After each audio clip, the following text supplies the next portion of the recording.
Pemirsa, pernyataan dari Ketua KPU RI terkait anggota legislatif terpilih tidak perlu mundur dari jabatannya saat maju sebagai kepala daerah dinilai pengamat politik jika pilkada akan menjadi ajang coba-coba.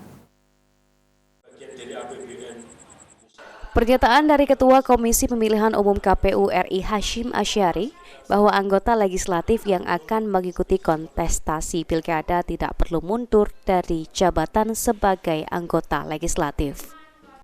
Menanggapi hal tersebut, pengamat politik Ade Indra Caniago menyayangkannya karena adanya pernyataan itu membuat kontestasi pilkada akan menjadi ajang coba-coba bagi anggota legislatif yang akan mencoba keberuntungan menjadi kepala daerah. Menurut Ade, pernyataan yang dibuat Ketua KPU RI ini merupakan konsep pedagang yang hanya mencari keuntungan bagi penyelenggara dan anggota legislatif. Gitu loh, ini yang kita tidak mau. Artinya kan gini, ini jadi ajang coba-coba bagi siapapun.